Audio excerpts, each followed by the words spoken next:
मेरा राम कल राजा बनेगा, मन में ये हर्षोल्लास है।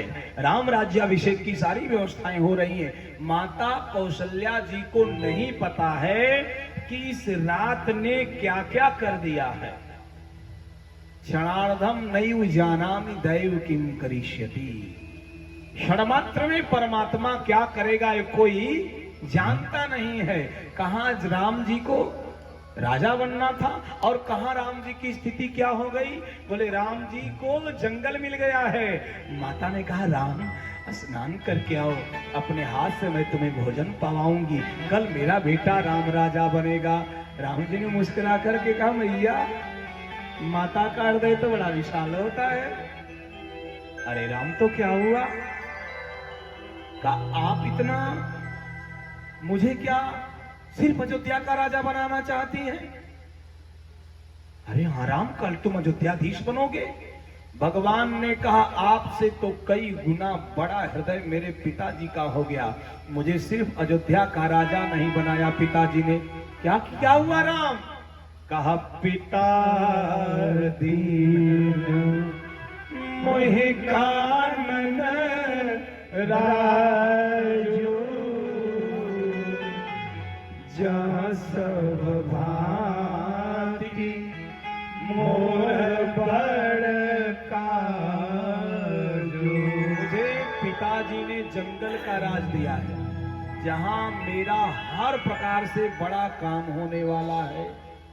इसको कहते हैं विपरीत परिस्थितियों में अनुकूल सोच। हम समूह 1000 रुपया अगर गिर गया ऐसे लगता है प्राण छूट गया, क्योंकि रुपया को इतना तेज पकड़े हैं हम। और सबकी बातें छोड़ दीजिए, भगवान का ये भौतिक रूप से अयोध्या छूटना उनको खुशी आनंद आ रहा है। हर प्रकार से मेरा जंगल में बहुत बड़ा काम होने वाला है। माता कौशल्या ने कहा किसने दिया? भगवान ने बताया अंबा कैकेयी, महाराजा दशरथ। माता कौशल्या ने कहा अगर राम तुम्हारे पिता महाराज ने तुमको जंगल दिया है तो पिता से बड़ी मां होती है, और मैं मां कौशल्या तुम्हारे पिता की आज्ञा को रोक कर आदेश करती हूं कि मेरा राम जंगल नहीं जाएगा। लेकिन हे राम, जो पितु मातु कहे बन जाना तो कानन सत अवध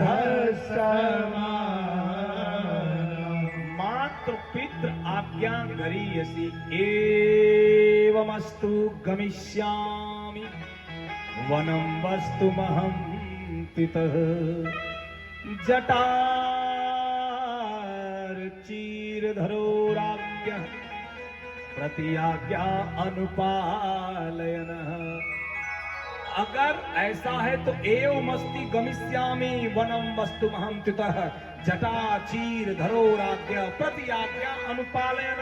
और सुनो, अहम ही सीता राज्यम प्राणानिष्ठानि धनानि च यश्चो भ्राते स्वयं दद्या भरताय प्रचोदितः। अरे जंगल में क्या होगा? कहा दंड कारण में सो अहम गक्षम में वही सत्वरहु अविचार्य पितुर्वाक्यम समावस्तुम चतुर्दश। बिना विचार किए माता पिता की बात पर 14 वर्ष के लिए मैं बन जाता हूँ, क्योंकि माता पिता की बात पर विचार पुत्र को नहीं करना चाहिए। मात्र पितृ गुरु आज्ञा गरीयसी, चले जाना चाहिए। माँ की आंखें तो छल छला गई है। माँ ने कहा राम बड़ी साथ पाल के बैठी थी मेरा बेटा, लेकिन अगर ऐसा है तो मैं भी तुम्हारे साथ चलूंगी। नहीं माँ, आप नहीं जा सकती। कौशल्या जी ने कहा, राम जानते हो, अगर मैं नहीं जाऊंगी तो मैं अयोध्या में किस सहारे रहूंगी। भगवान ने कहा, मैया अगर आप चली जाएंगी तो पिता महाराज असहाय स्थिति में हैं। आप ज्ञानमयी हैं मैया, मेरे पिताजी को आपका थोड़ा सा भी आश्रय मिलेगा तो उनकी सांस चलती रहेगी, उम्र बढ़ जाएगी। इसलिए हे मां, हमें ही जंगल जाने दीजिए। अभी मां पुत्र की ये बात चल रही थी और तब तक एक बहुत बड़ी घटना घटी। क्या समाचार ते ही समय सुनी, सिय उठिय कुलाय, जाय सासु पद कमल जुग, पंदी बैठ सिरुनाय। सीता मां अपने कक्ष में अपना श्रृंगार कर रही थी। दासी ने जैसे जाके बताया ये पूरी घटना, माता व्याकुल हो गई। वहां से सीधे आती हैं। कहां आती हैं? जाय सासु पद कमल जुग। राम वहीं है, श्री राम वहीं खड़े हैं। सीता जी कहां जा रही हैं? राम जी के पास नहीं जा रही है, मैया कौशल्या मैया के चरणों में प्रणिपात हो रही है। ये बहू है। सीता जी अपने कक्ष से निकल करके वनगमन के समाचार को सुन करके खड़े राम जी की तरफ देखती भी नहीं है, सीधे अपने सासू मां के कदमों में प्रणाम करके बैठ जाती हैं। सीता जी बैठ जाती हैं। बंधु बैठ सिरुनाय। और आजकल की बहू हो तो, आजकल की बहू हो तो अपने कक्ष में संवर रही है ना, ऐसा कुछ करके। और क्या करेगी? एक हाथ में चश्मा, एक हाथ में सरस शरीर प्रति या मोबाइल और निडिल टॉप सैंडल। क्यों ऐसा होता है? Needle top sandal. राम के पास, mister Ram, where are you going? कहां जा रहे हैं? जंगल जा रहा हूं। क्यों? मां कैकेयी ने वरदान मां, ओह कैकेयी ने पैदा किया है। नहीं नहीं, मैं तो कौशल्या मैया कैकेयी में अंतर नहीं जानता। ओह आइडियल पर्सनालिटी, आइडियल पर्सनालिटी। जंगल जाओगे? हाँ हाँ मैं तो जाऊंगा। ठीक है जाओ, मैं मायके जा रही हूं, लौट के आना तो फोन कर देना। 7 फेरों के 7 वचन, प्यारी दुल्हनिया भूल न जाना। सुना है गाना? मामला पलट गया। आइए सामयिक परिवेश में। सीता जी कौशल्या जी के चरणों में बैठ करके रोने लगी। मेरी एक जगह कथा थी छत्तीसगढ़ में, जहां मेरी 28 तारीख को कथा है, बिलासपुर में। Gudi power plant. 4 वर्ष पहले मैं बोल रहा था ये, और मैंने पूछ दिया, हजारों की भीड़ थी। मैंने पूछ दिया सिर्फ इतना कि सीता जी को जंगल नहीं मिला, फिर भी सीता जी जंगल गई, आप रहती तो क्या करती? सैकड़ों माताओं ने दोनों हाथ उठाया। हमने पूछा मैया क्या करती? बोली बाबा जंगल चले जाते। हमारी छाती तो छाता हो गई। वाह, आज भी ये भाव है। हमने पूछा मैया क्यों चली जाती जंगल? जंगल तो राम को हुआ, आप क्यों जाती?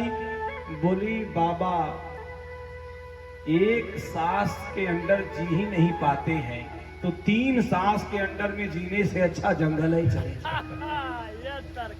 हमारा तो जैसे लगा, सारा दिमाग जो है उस वक्त एकदम शून्य। विलक्षण व्यवस्था समाज की चल रही है। अब आप बताओ, जंगल राम जी को हुआ, सीता जी क्यों जा रही हैं? कैकेयी ने नहीं मांगा था कि आपको जंगल जाना है। सीता जी पहले जा रही है, उसके बाद तब कैकेयी ने जाकर के वो जो है बलकल वस्त्र रखा है। जब सीता जी एकदम तैयार हो गए तब कैकेयी ने रखा। सीता जी क्यों जा रही है? जंगल तो राम को है, सीता जी के जाने का क्या आशय है?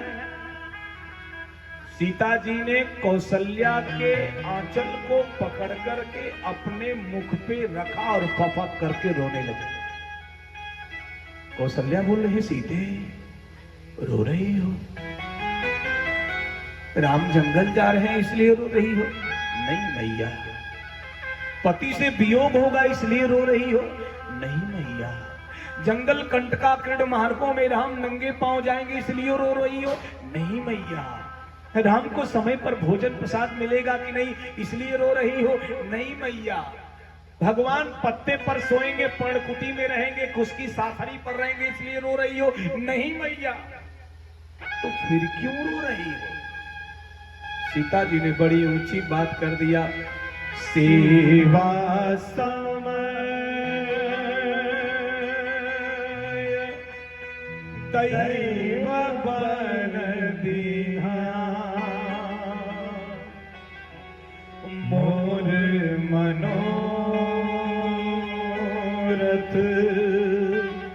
सफल कीना। जब मैं सेवा करने योग्य हुई तो विधाता ने मुझे जंगल दे दिया। मैं उस विधाता की लेखनी पर रुदन कर रही हूँ माँ कि मैं आप लोगों की सेवा नहीं कर पाऊंगी। इसको कहते हैं कि मैं जंगल जाऊंगी। क्या कहने का तरीका, क्या कहने का तरीका है। सुंदर। कौशल्या जी की आंख भर गई। कौशल्या जी ने कहा, सीते जंगल तो कैकेयी ने राम को मांगा है, तुम मत जाओ सीते, तुम क्यों जा रही हो? जब सीता जी ने पूरी बात कर दिया, कह दिया, सीता जी ने कहा, भैया विवाह जब हमारे यहाँ होता है तो एक रस्म होती है, हमारे यहाँ लावा परछा जाता है। आचार्य जी लावा परछा जाता है, आप यहाँ भी होता है? यहाँ लावा परछा जाता है। परछा किसका? मक्खा का कि मकाना का? मक्का का, मकाया का? किसका किसका? धान का। अच्छा, ये तो छोटा होता है, मक्का वाला तो बड़ा लावा होता है, मखाना का उससे बड़ा लावा होता है। और जब लावा ही परछना है तो बड़ा वाला परछा चाहिए, धान का लावा परछने की क्या जरूरत है? सीता जी ने कहा, हमारे यहाँ धान के लावा परछा जाता है। अरे क्यों परछा जाता है? सीता जी ने कहा, तीन चीजें एक है मैया। सुन लो बड़गो बसवारी के लोगों, आप भी सुन लेना। तीन चीजें एक हैं। क्या क्या? कहा धान, संत और बेटी। धान, संत और बेटी, ये तीनों एक हैं। कहा कैसे एक हैं? कहा धान छींटा कहीं और जाता है, रोपा कहीं और जाता, संत पैदा कहीं और होता, शोभा कहीं और बढ़ाता। संत पैदा होता भैरव बाबा, शोभा बढ़ाता बड़गो बसवारी। संत पैदा कहीं और होता, शोभा कहीं और बढ़ाता, बेटी पैदा कहीं और होती और ब्याह कहीं और होता। इसलिए संत, धान, बेटी तीनों एक है। कैसे? बोले धान की खासियत है, विशेषता है। काहे की विशेषता? सीता जी ने कहा, धान के दो भाग होते हैं, एक चावल और एक भूसी। सुन रही हो ना ध्यान से? एक चावल और एक भूसी। इसी चावल और भूसी में एक पति है, एक पत्नी है। एक पति है, एक पत्नी है। अब मैं पूछना चाहता हूं, आप चावल हो कि भूसी माता? आप लोग बताओ।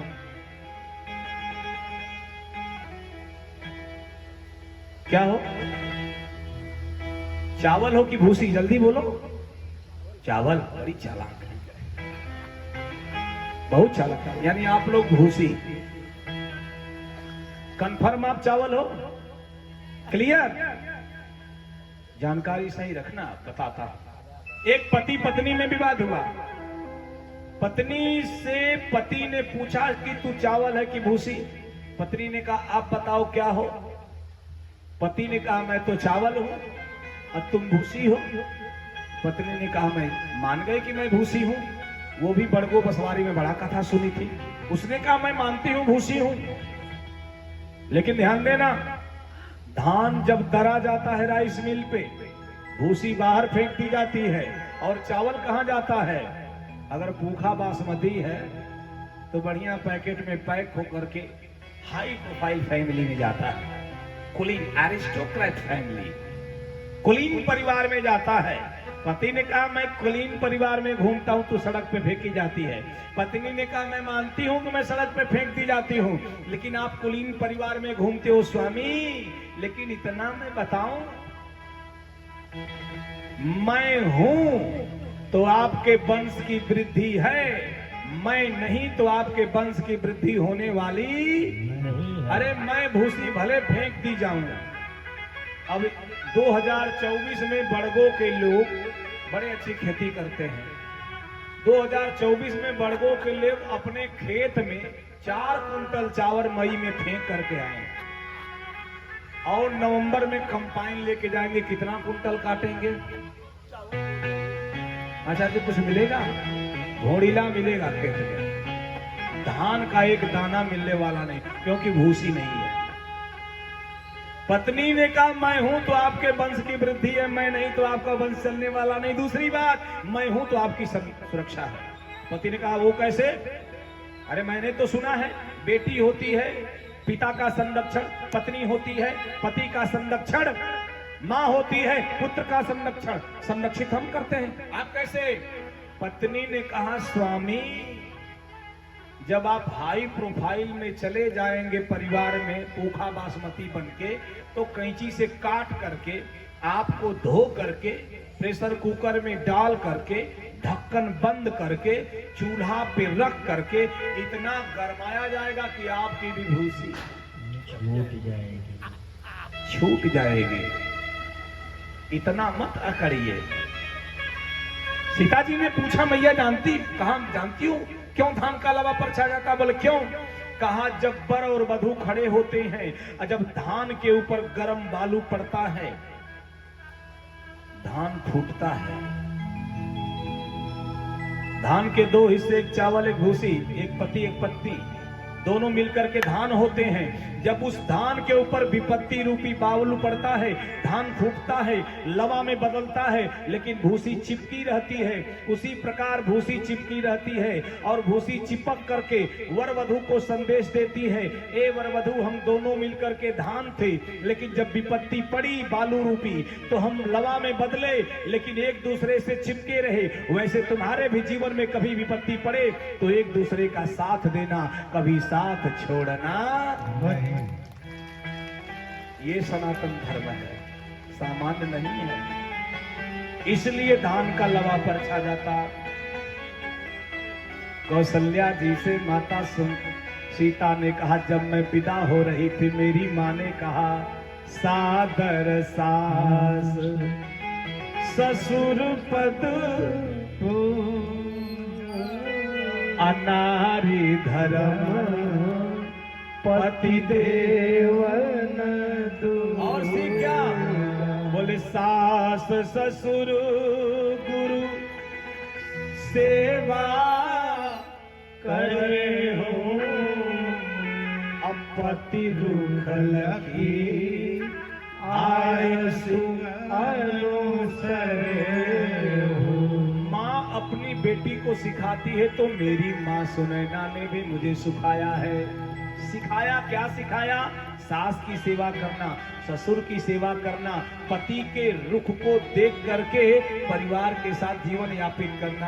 हमारे यहाँ बलिया के एक बड़े अच्छे संत हुए, संत तारकेश्वर मिश्र राही। उन्होंने गीत लिखा, बेटी ससुरा में रही तू चांद बन के, बेटी ससुरे में रही तू चांद बन के, बेटी ससुरा में रही है तू चाँद बन के। सबके पुतरी के बिचावा, सबके पुतरी के बिचावा, परान बन के बेटी ससुरे में रही है तू चाँद बन के। अरे सलमान खान आवाज ससुरे में रही है तू चाँद बन के।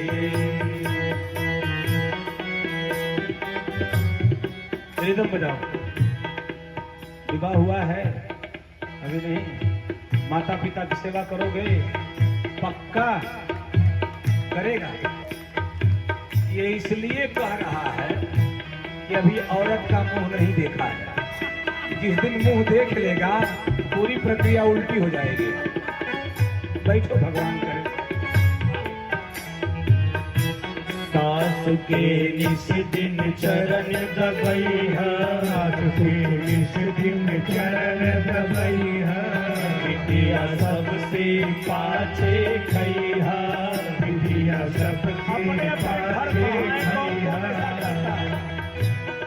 सास के निस दिन चरण दबैहा, बिटिया सबसे पाछे खैहा। ससुर के बाजे जब खड़ौआ, पान दीहा धोवे पौआ। ससुर के बाजे जब खड़ौआ, पान दीहा धोवे पौआ। रहिहा अगहन पूस महीनवा के बिहान बन के। रहिहा अगहन पूस महीनवा के बिहान बन के। बेटी ससुरा में रही है तू चाँद बन के। बेटी ससुरा में रही है तू चाँद बन के।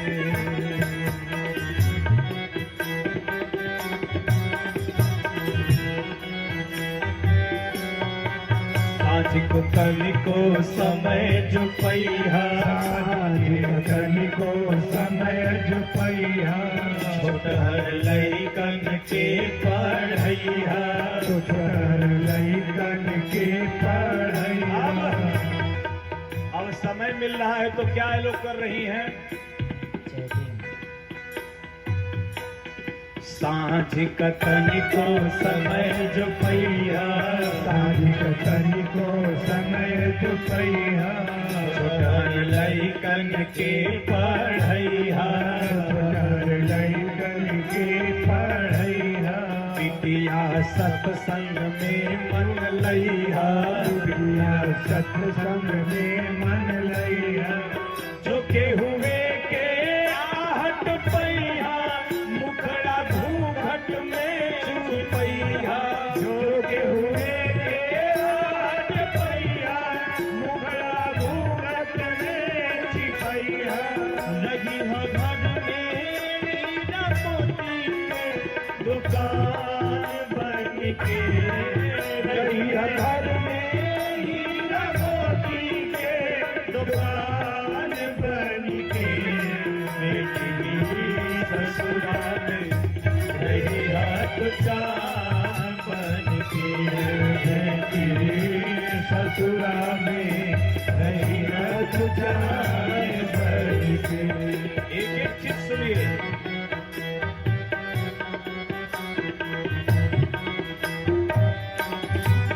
इज्जत पगड़ी के जो गईहा, इज्जत पगड़ी के जो गईहा।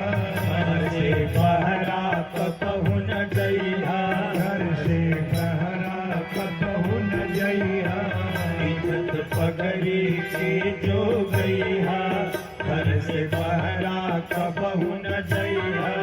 तो हर कारण घर बटाई कदमिया, जियत बान माई। तो हर कारण घर बटाई कदमिया, जियत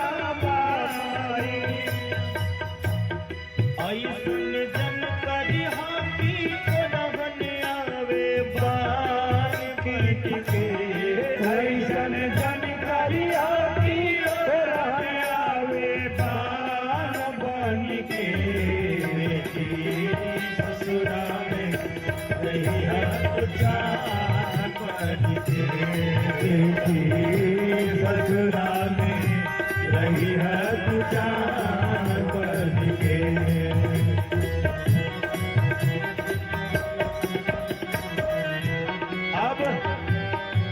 अब तो माताएं पहले ही से खोजते हैं कि बेटी के भोजन ना बनावे पड़े।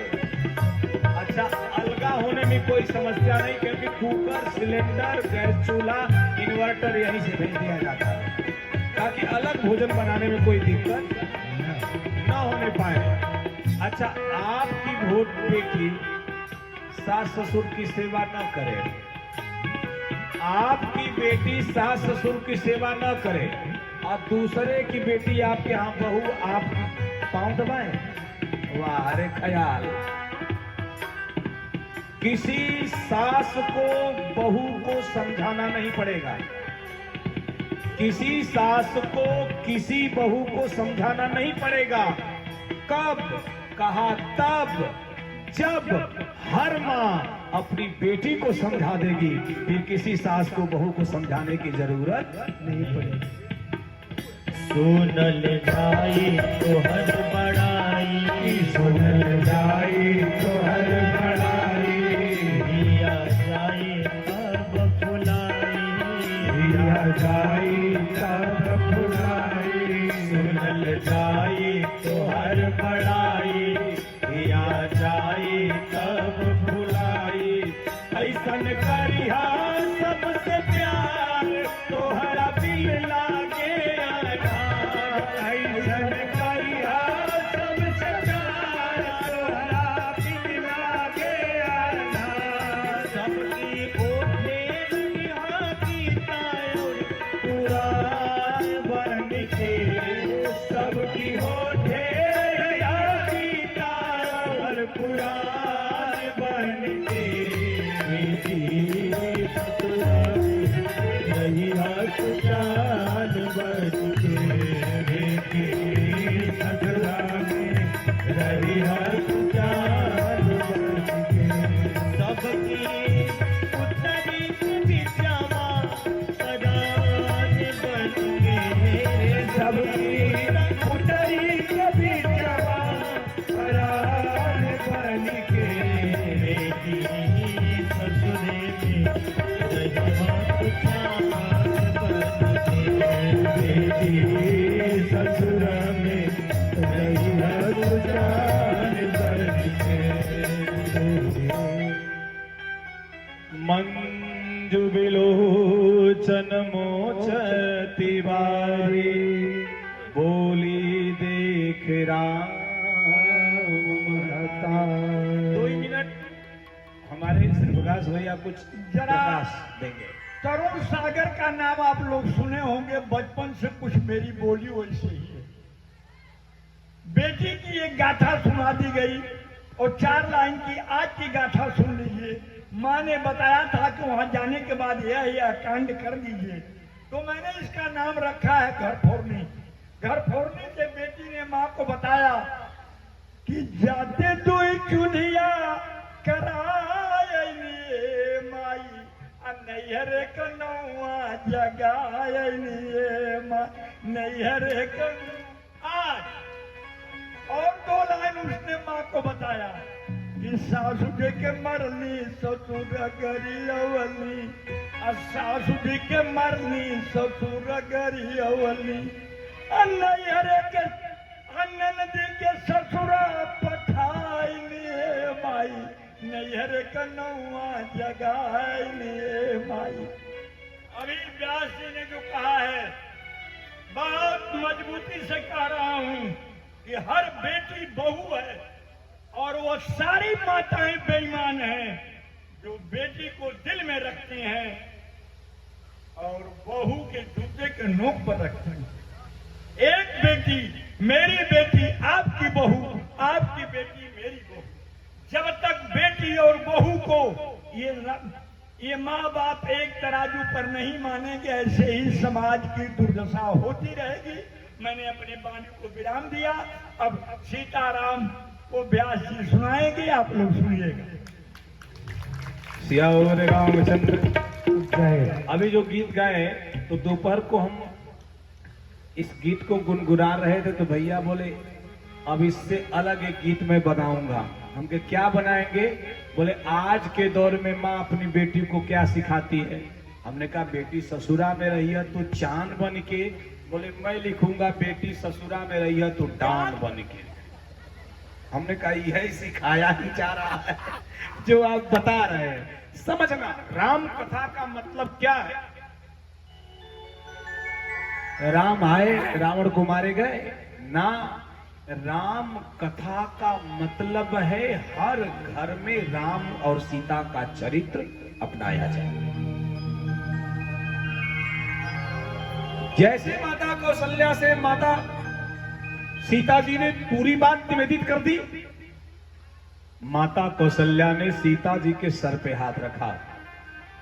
अगर बहू ज्ञानमयी है तो सास भी सामान्य नहीं है। बहू कौन? जो सास के सांस में बस गई हो।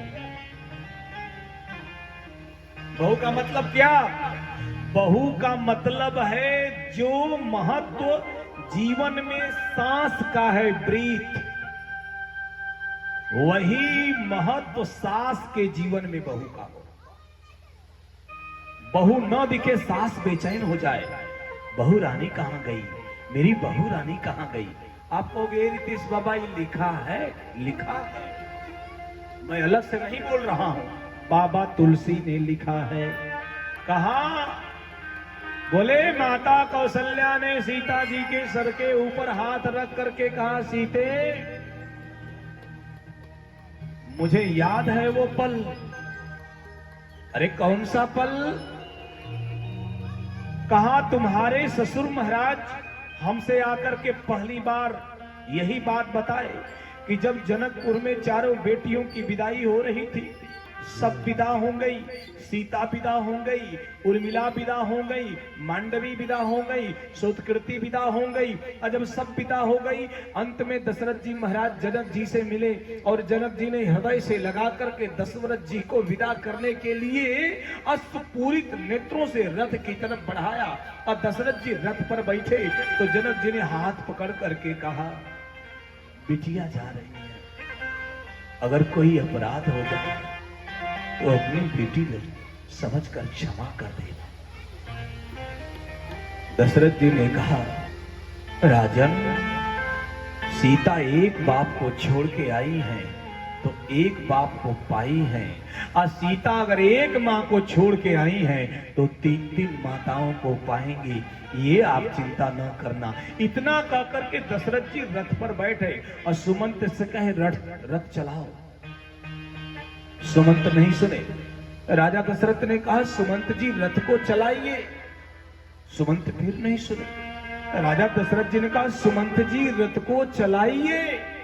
और तब सुमंत जी ने जैसे मुड़ के दशरथ जी को देखा तो झरझर झरझर सुमंत जी रो रहे हैं। दशरथ जी बोले रो क्यों रहे हो? सुमंत ने कहा मैं रथ नहीं चला सकता। अरे आप अयोध्या से रथ लेकर के जनकपुर आ गए और जनकपुर से रथ लेकर के अयोध्या नहीं जा सकते। इसी राम जानकी मार्ग जो आपके यहाँ से ये बड़गों के बगल से आपके शहर से निकल रहा है, यही वो जगह है जिधर से राम जी सीता जी को लेकर के आए हैं। हमारे दो हरी घाट परशुराम जी से मिलते हुए इस स्थान से होते हुए अयोध्या पहुंचे। ये वही स्थान है, ये वही जगह है। नहीं चला पाओगे? कहा नहीं। क्यों? कहा आप भी अगर मेरी जगह होंगे तो रथ नहीं चला पाएंगे। अरे हुआ क्या सुमन? कहा जरा रथ से नीचे झांक करके देखिए। और जैसे रथ से नीचे झुक करके दशरथ जी ने देखा, रथ के चक्के को पकड़ करके जनक जी रो रहे थे। उतर गए दशरथ जी, बाहर बाजुओं में अपने बंद कर लिए, बहुत समझाए। वही दशरथ जी जब लौट करके आए हैं तो माता कौशल्या से सारी बात बता करके और कौशल्या से बोले हैं कौशल्या बहुओं को बुलाओ। चारों बहुएं आ गई, आंगन में बैठ गई, सास से घिर गई, सब तरफ सास हो गई, बीच में बहुएं हो गई। दशरथ जी खड़े हैं। दशरथ जी ने कौशल्या से कहा, कौशल्य इन बेटियों को जानती हो? हाँ। मैं बताऊं? बताइए।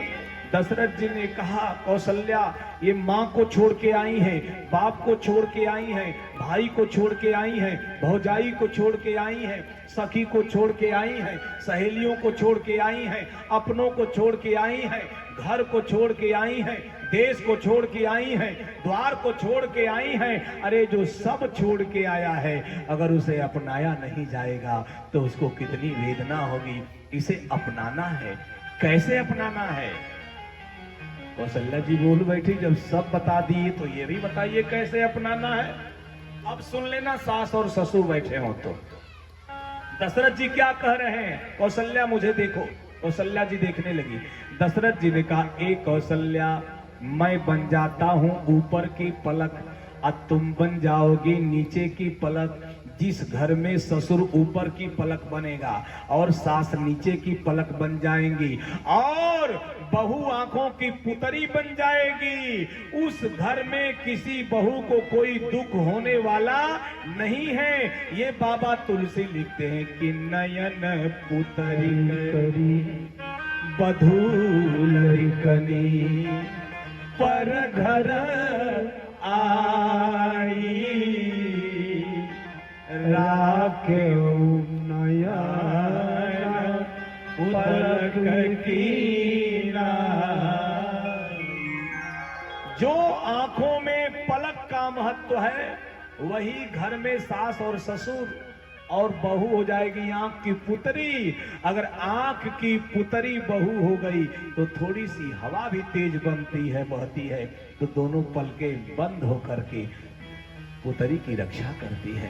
वैसे ही बहू को घर में रखना चाहिए। अगर आप सास हो तो बहू को अपनी सांस में बसा लो। अगर आप बहू को सांस में नहीं बसाई और अगर बहू हो तो सास को मां बना लो, घर स्वर्ग हो जाएगा। और अगर सास ने मान लिया कि मैं वो सास हूं जो बहू को सांस नहीं लेने दूंगी, काम पे तो बहू भी स्टैंडर्ड बदल देगी। बहू भी वो बहू बन जाएगी जो आपका लहू सिरिंज से खींच लेगी। दोनों का तालमेल होना जरूरी है। बहू बेटी बन जाए, सास मां बन जाए। रूस में एक कहावत है आचार्य जी, रूस में एक कहावत है कि जिस बेटे को माता पिता पाल करके 24 वर्ष में बुद्धिमान बनाते हैं, और जैसे बहू घर में आती है 24 मिनट में मूर्ख बना देती है। ये रूस में कहा जाता है, यहां नहीं। अब पूछो कैसे? सास और बहू का द्वंद्व क्यों होता है? कारण क्या है? साइकोलॉजिकल, मनोवैज्ञानिक तथ्य इसका मैं बताऊं। इसकी कुछ अलग फिलॉसफी है, इसका कुछ अलग दर्शन है। और वो दर्शन क्या है? ध्यान देना। अब यही होता है, कहां से दूरी पैदा होती है? जब विवाह नहीं होता है, बच्चा घर में आता है, अम्मा पानी, अम्मा भोजन, अम्मा कपड़ा, अम्मा खाना, अम्मा पलंगरी कहाँ है? माने हर चीज अपनी मां से मांगता है जब विवाह नहीं होता है। और जैसे विवाह हुआ, मां खड़ी है, एक बार भी नहीं कहता अम्मा भोजन दे दो घर में। ये मां देखती है और कहती है यही आता था, मुझसे भोजन मांगता था, आज भोजन नहीं मांग रहा है अपनी पत्नी के पास। यहीं से मनोविज्ञान पैदा होता है। बहू के प्रति बिना चाहे ही एक राग, वो जो है द्वेष पैदा होता है। बिना चाहे एक द्वेष पैदा होता है कि मेरे बच्चे को कैप्चर कर लिया। जो मेरा बेटा बिना मुझसे पूछे कुछ नहीं करता था, आज वो एक बात मुझसे नहीं पूछ रहा है। यह बात मां के दिमाग से हृदय में बैठ जाती है। ये थोड़ी चाहे न चाहे यही दूरी बढ़ाती है। उस वक्त पुत्र का कर्तव्य है कि अगर पत्नी से भोजन मांगे तो नाश्ता अपनी माँ से मांग करके उसको मेंटेन कर ले। ये बेटा जिस दिन करना शुरू कर देगा, अगर पानी पत्नी से कहे चलाने के लिए तो माँ से कपड़ा मांग करके मेंटेन कर ले। धीरे धीरे करते करते करते जब होगा तो ये दूरियां खत्म हो जाएंगी। लेकिन अगर ऐसा नहीं होगा तो सास और बहू में मनोवैज्ञानिक युद्ध कभी न खत्म हुआ था और न कभी खत्म होने वाला है। बड़ी बारीकी से जीना पड़ता है, बड़ा सोच समझ करके जीना पड़ता है, बड़ा सोच समझ करके चलना पड़ता है। 100 रुपया इनाम पाता था बेटा, माँ को देता था, और यहाँ 10,000 की गड्डी लाता है, 1 रुपया माँ को नहीं थमाता, सब नोटिया मेहरुआ रख लेती है। ईमाई देखती है, वही से द्वंद्व पैदा होता है। गलत कह रहा हूं आचार्य जी? यही है मनोविज्ञान। इसलिए सतर्क। जैसी ये बात हुई, कौशल्या ने कहा सीते, हाथ पे रख करके, सर के ऊपर हाथ रखा, सीता जी को खड़ा कर दिया। खड़ा हो गई सीता जी। खड़ा करके सीता जी से कहा, सीता एक बात बताऊं? हाँ हाँ बताओ मां। राम जी को पास बुलाया, राम जी पास आए। आज जैसे पास बुलाया वैसे राम जी के हाथ को पकड़ा सीता माता कौशल्या ने। सीता के हाथ को पकड़ा, राम जी के हाथ में सीता जी का हाथ दे दिया। ऐसे ध्यान दीजिएगा, एकदम ध्यान दीजिएगा। ऐसे राम जी के हाथ में सीता जी का हाथ दे दिया, पकड़ा दिया। अब पकड़ा करके कहा, राम जिस हाथ को तेरे हाथ में मैंने पकड़ाया है, अब सास लोग ध्यान दीजिएगा, ससुर लोग, जिस हाथ को मैंने तेरे हाथ में पकड़ाया है, इसी हाथ को राजा जनक ने तेरे हाथ में दे करके पाणी ग्रहण संस्कार किया और तुझको इसका हाथ दिया। आज वही हाथ मैं तेरे हाथ में देकर तुझ राम से पूछना चाहती हूं, ये कौन है? आचार्य जी प्रश्न तो बड़ा अटपटा है। राम जी हंसे, मैया ये लक्ष्मण की भाभी हैं, जनक जी की बिटिया हैं, दशरथ जी की पुत्र वधू हैं, आपकी बहू हैं, हमारी पत्नी हैं, इनका नाम सीता है। कौशल्या बोली, अधूरा परिचय दे रहे हो राम, ये परिचय पूरा नहीं है, ये परिचय राम अधूरा है। अच्छा मैया पूरा परिचय क्या है? माता ने कहा, जो हाथ मैंने तेरे हाथ में दिया है, ये जानती हो को जानते हो कौन? ये तेरी पत्नी ही नहीं है, जनक की पुत्री ही नहीं है, लक्ष्मण की भाभी ही नहीं है, ये दशरथ जी की पुत्र वधू ही नहीं है, ये एक चीज और भी है। कहा कौन है? कहा ये तो नयन पुतरी करी प्रीत बढ़ाई, नयन पुतरी करी प्रीत बढ़ाई, राखेउ प्राण जान की लाई, राखेउ प्राण जान की लाई, अलग पीठ तज दही लोरा, अलग पीठ दही लोरा, सियन दिन पगया मन कठोरा, सियन दिन पगया मन कठोरा, सियन मोरी जिम जोगवत रहो, सियन मोरी जिम जोगवत रहो, दीप बात कारण नहीं कहो, दीप बात नहीं कारण कहो, सोई सुइया चलाना चाहती बनसा, सोई सुइया चलाना चाहती बनसा, आय सुधा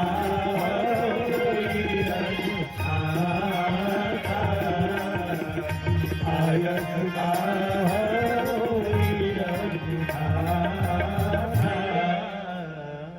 नयन पुतरी, ये मेरे आंखों की पुतरी है।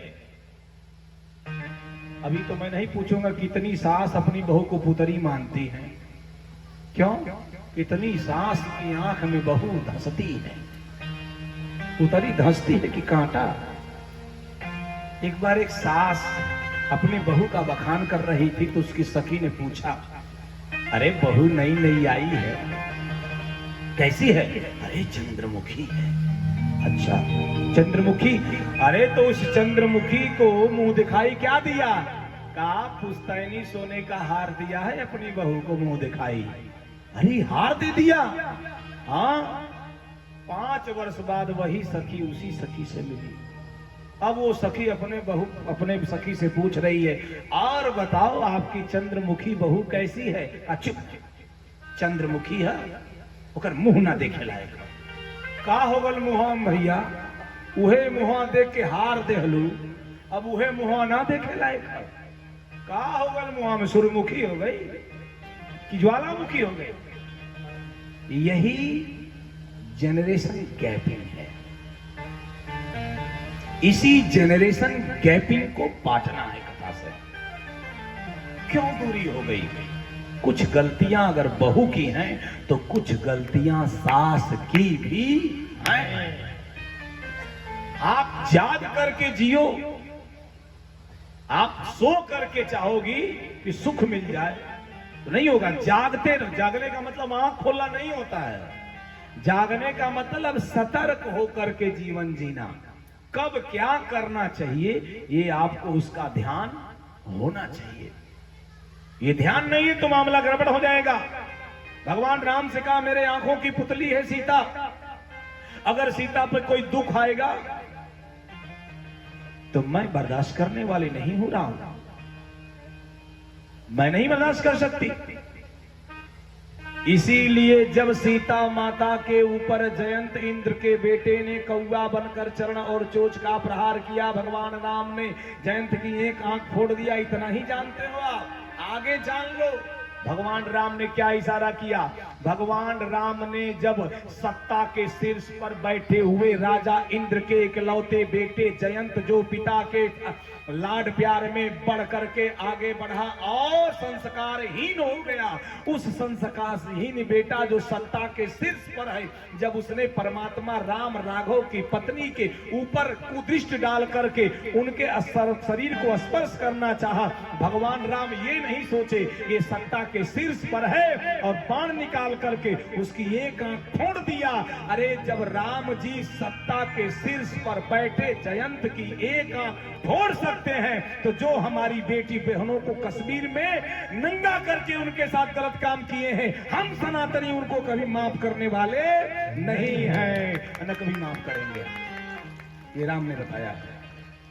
हम क्षमा नहीं करेंगे, हम सब बर्दाश्त करेंगे। अपनी बेटी बहनों के साथ किए गए अत्याचार को हम कदाच बर्दाश्त करने वाले नहीं हैं। अरे हम किसी बेटी बहन को बेटी बहन मानते हैं तो मेरी बेटी बहन को भी बेटी बहन जो नहीं मानेगा उसको हम किसी भी कीमत पे क्षमा करने वाले नहीं है। ये राम का सिद्धांत है, हम चलेंगे उस पे, ऐसे नहीं चलेगा। निवेदन करूंगा, सीता जी भी नहीं मानी, तैयार हुई, लक्ष्मण जी भी नहीं माने, वो भी तैयार हो गए। अब तीनों लोग जंगल की तरफ। अब समाज शैली कुछ देर चले, अन्यथा व्यास शैली में तो यहीं रह जाएंगे। रथ चला, आगे बढ़ा। राम जी जैसे आगे बढ़े रथ को लेकर के सुमंत के साथ, वैसे पीछे से एक रुदन आया, एक शोर आया रोने का। कान में राम जी के पड़ा, राम जी रुक गए, पीछे मुड़ करके देखे तो जितने सेवक सेवकनी आए थे जनकपुर से, सब हाथ जोड़ करके दौड़ करके राम जी के चरणों में, सरकार हम कहां जाएं? राम जी ने कहा आप लोगों को जंगल नहीं हुआ है, आप तो नहीं जाएंगे, सेवा के लिए आए हैं, आप जहां रहेंगे वही सेवा करेंगे।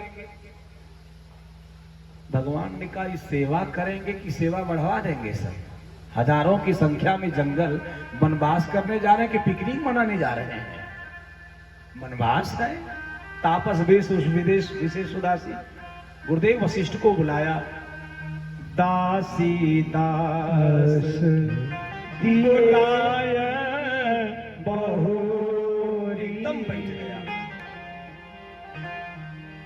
गुरु ही चरण बोले कर जो, सबके सार संहार गोसाई, करब जनक जननी की नाई। विदा किए, रथ आगे बढ़ा, जब नगर से बाहर रथ आगे बढ़ा, लक्ष्मण जी ने कहा भैया जरा पीछे देखिए।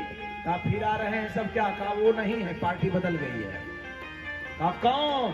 बोले अयोध्यावासी आ रहे हैं। भगवान रुक गए। आप सब? कहा आप जहां वहां हम। भगवान बोले हम जंगल जा रहे हैं। बोले तो हम भी जा रहे हैं। अरे कहा आपको अयोध्या में रहना है। कहा हम कहां अयोध्या छोड़ रहे हैं। अरे भाई अयोध्या छोड़ के हमारे पीछे आ रहे हैं। करे कहां अयोध्या छोड़ रहे हैं? उन सबों ने कहा जानते हो प्रभु अयोध्या कहां है?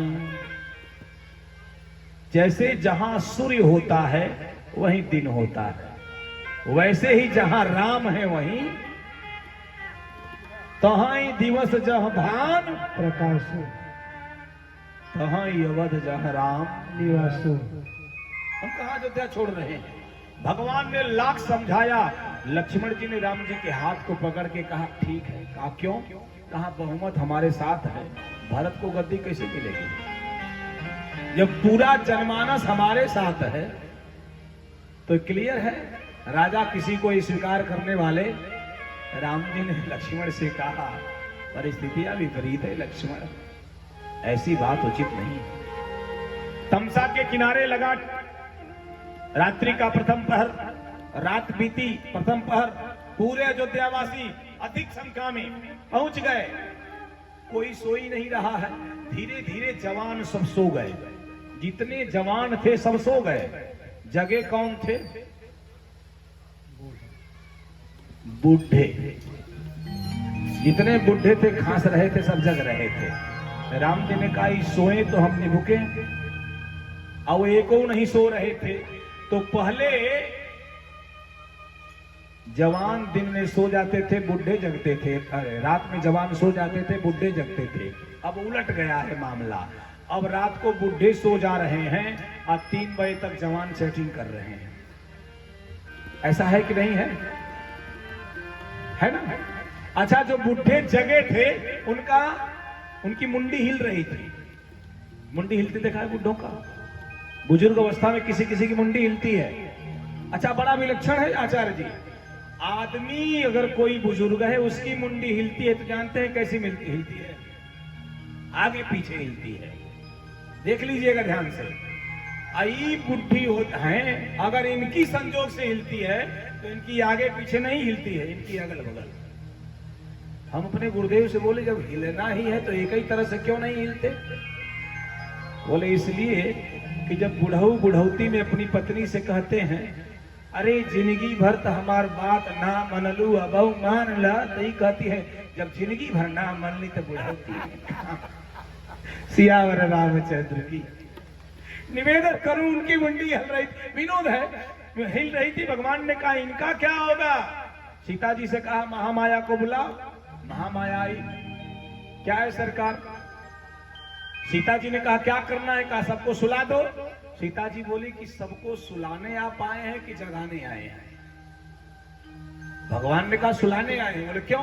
कहा मैं तो क्षीर सागर में सो रहा था योग निद्रा में, यही सब पहुंचे जय जय सुरनायक जन सुखदाय प्रणतपाल भगवंता, मेरी नींद खुल गई। पूछा क्यों तुम लोग जगाए?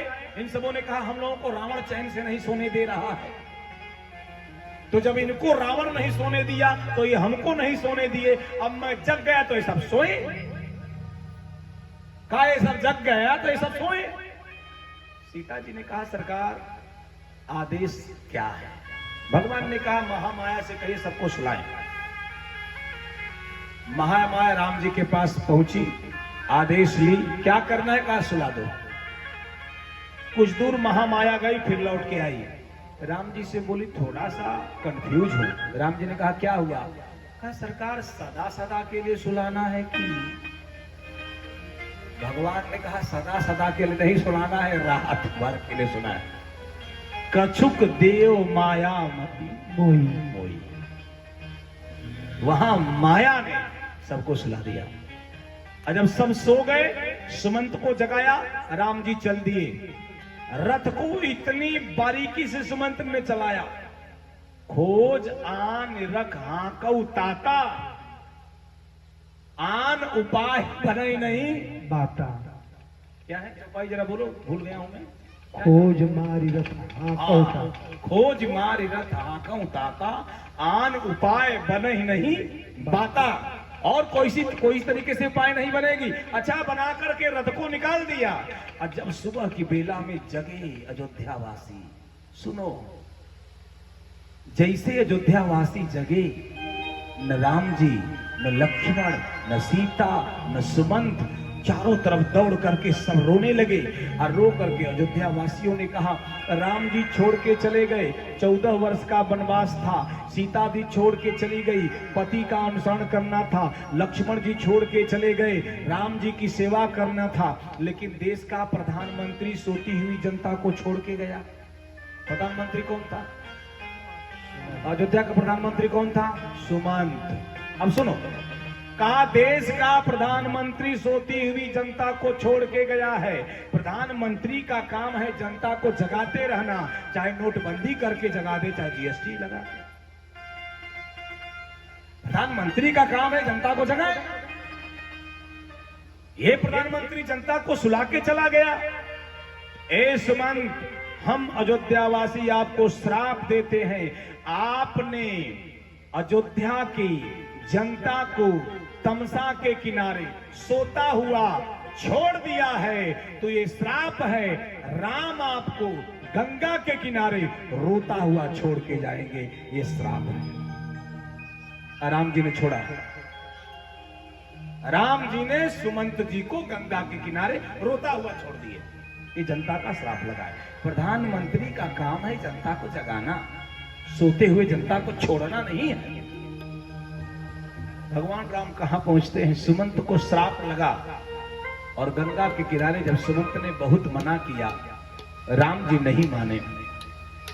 बरबस राम सुमंत पठाए, सुरसर तीर आप प्रभु आए।